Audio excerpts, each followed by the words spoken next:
Srettha's crisis is not just an economic one, it is a 3D debt crisis that is strangling GDP growth. Thailand's economy is caught in a trap where it cannot generate the level of income and profit margins to increase labor pay levels to make ends meet, something which, in the last decade or so, has driven a large number of workers into chronic, persistent, and ultimately more expensive debt. Prime Minister Srettha Thavisin's government has turned its attention to the emerging 3D debt crisis that the kingdom is facing in 2024 as debt levels rise in the public and private sectors as well as households, with more and more working people being forced out of the regular banking system to borrow from informal lenders. This crisis is not only a key factor in the country's retarded GDP growth but is now threatening the country's soundly financed banking system as revolving debt clogs up its arteries. Tuesday's cabinet meeting addresses the household debt crisis and efforts needed to tackle informal debt, which now stands at 3.48 trillion, with more borrowers forced outside the system as banks impose stringent credit controls with a lack of liquidity strangling the economy's ability to grow. A casual perusal of the latest news headlines in Thailand in recent days gives some indication of what is happening under the bonnet of the Thai economy. After all, the country is drawing nearer to confronting what one economist has called a 3D debt problem or crisis, a conflation of credit limits being reached related to household debt, private debt, and significantly, public sector debt in the coming year. Murder of a small businessman, a fruit seller, over 400 in daily repayments sends a searing message to those in charge of a cash-strangled economy. A news report from Sattahip last week saw a shocking report of a small businessman, a fruit vendor, being murdered by a young female loan shark. At length, the man lost his life over a dispute relating to 2 days of payments amounting to 400. If money is the oxygen of business, then small businesses in Thailand are being strangled, especially those in the informal grassroots economy. Police arrest callous loan sharks who murdered 45-year-old trader over 400 in missed payments. The female loan shark had been handed the gun at the scene of the execution by her boyfriend, who had purchased it on Facebook. Zombie Thai firms, according to Siam Commercial Bank's intelligence unit, make up 18.7% of registered firms, established for over 10 years and struggling. At the same time, a report by the Economic Intelligence Center, EIC, of Siam Commercial Bank some days later analyzed what it termed zombie private firms, now making up 18.7% of Thailand's registered companies, which have been in operation for over 10 years and are barely able to pay their debt obligations to the banks.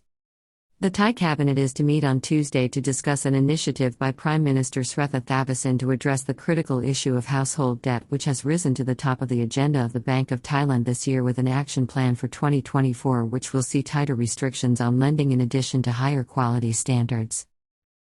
Bank of Thailand to tackle household debt in new plan from 2024 which will see higher standards. Zombie Thai firms holding back economic growth as they struggle just to pay interest on bank debt.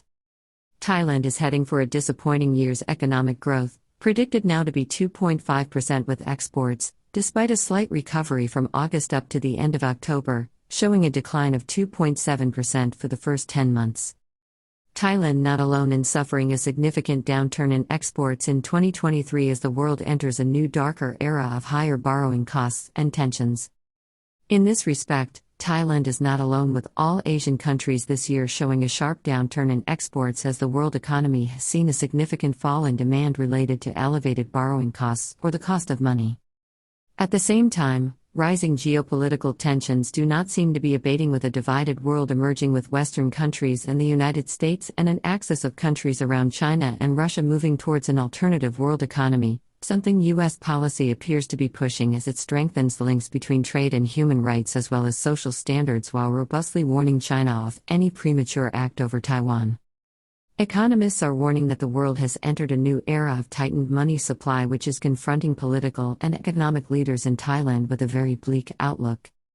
This week, figures emerged showing efforts by Thailand's central bank to keep interest rates in check at 2.5% after the last Monetary Policy Committee meeting have inadvertently driven up the level of informal borrowing outside the financial system. This is easy to understand as banks make their profits on increased margins related to interest charges on loans. Economists are unclear about the outcome of the next Monetary Policy Committee meeting at the Bank of Thailand on November 29, with the consensus being that rates will not rise again given the existing fragility of the economy. Tighter financial regulation means more borrowers being exposed to informal lenders to make ends meet. Government limits or caps only lead to tighter lending criteria, which is increasingly forcing millions of Thais to borrow outside the regulated financial institutions. Meanwhile, the debt rate, which in the first quarter of the year amounted to 90.7% of GDP, has reduced marginally to 86.3%, according to one informal central bank briefing. Thailand is not the leading country in Asia when it comes to this metric, with South Korea leading the way and ranked 12th in the world.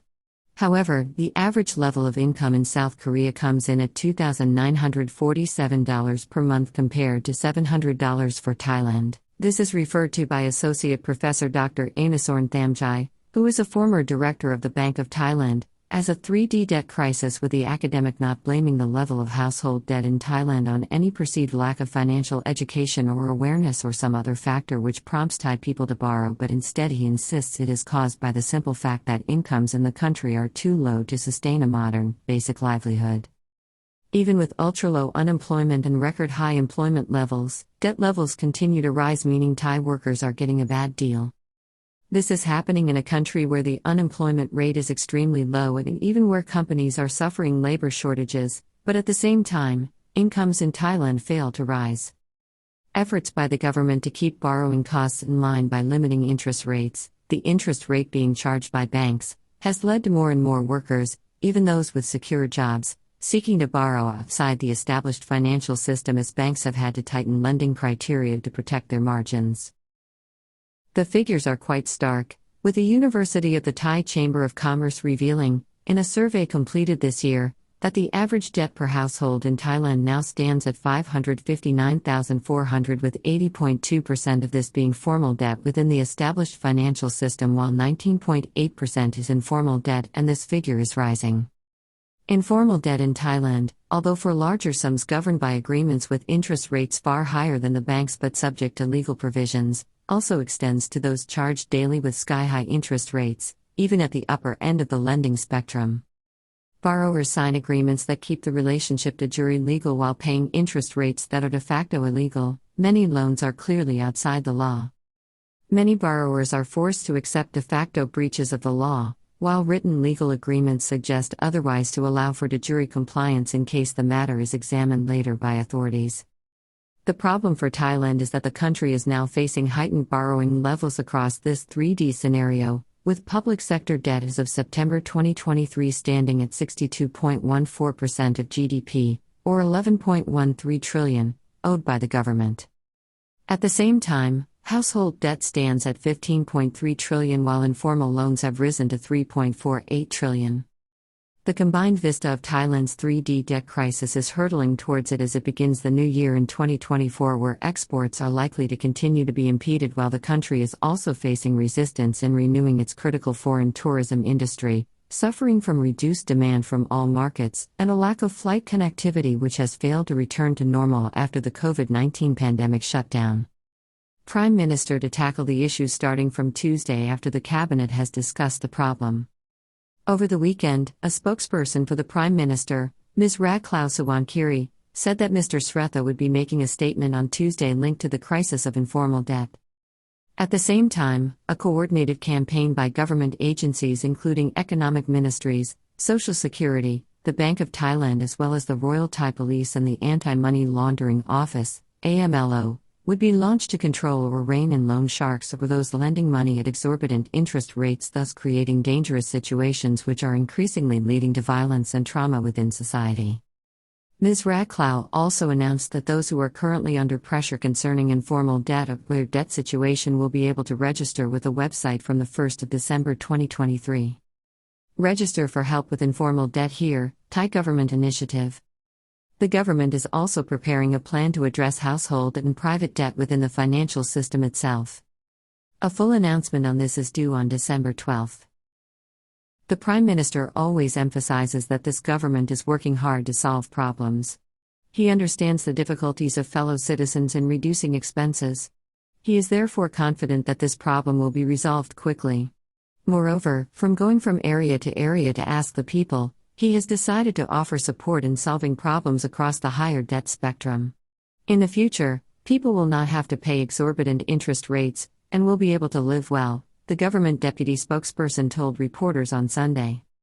Large businesses in Thailand make bumper profits with a banking system protected by reserve ratios and regular stress testing with a wealthy elite. In the meantime, the former Bank of Thailand director, Professor Anasorn, notes that large businesses in Thailand continue to be relatively stable, making bumper profits while the banking sector, with strong reserves and loan provisions, is seen to be sound. This is confirmed by regular stress testing by the Bank of Thailand, something appreciated by the world's large rating agencies. However, the problems that exist within the economy are among the small and medium-sized firms, which are increasingly having difficulty making debt repayments and meeting day-to-day commitments, while a growing number of households are being pushed to borrow outside the financial system. Nonetheless, within the formal bank sector, a rising percentage of loans are repeat funding as both firms and individuals increasingly fail to pay off the principal on loans outstanding, with this sort of debt clogging up the country's financial system, such as with zombie private firms, while some middle-class borrowers can just about keep ruinous debt levels at bay. Normal households sinking under impossible debt levels, while the ultra-wealthy control well over 90% of the bank's funds in a society riven by inequality. At the same time, as households are sinking under the financial despair of impossible-to-pay debt loads, an affluent elite in Thailand who control the vast majority of the country's deposits continue to thrive and increasingly invest abroad, as is the case with large Thai firms. The World Bank noted that poverty has been on the rise in Thailand since 2015, with the country's Gini coefficient being 43.3% in 2019 before the pandemic, a metric which has remained constant, representing the highest income inequality in East Asia and the overall Pacific region. A 2021 report by the Bank of Thailand showed that 1.6% of deposit holders controlled 11.411 trillion, while 91.22% of deposit account holders only controlled 1.562% of the funds held. Former central bank officials' remedy to the crisis will not go down well with the current Bank of Thailand's leadership tasked with preserving stability. However, the remedy that the former director proposes may not go down too well with the current Bank of Thailand leadership, whose overarching mission or remit is to preserve the country's financial stability and keep inflation in check. Economic malaise in Thailand has been growing, with underlying problems now making their presence felt. The government must speed up financial restructuring. There must be further relaxation of financial reserves and a reduction in the cash reserve rate, as well as a relaxation of bad debt reserve criteria. And we must stop raising the policy interest rate, declares Dr. Anasorn. However, the financial expert accepted that ultimately the problem was a failure of income levels being able to rise in Thailand. A somewhat intractable problem, especially given the dark economic outlook facing the country in the year ahead.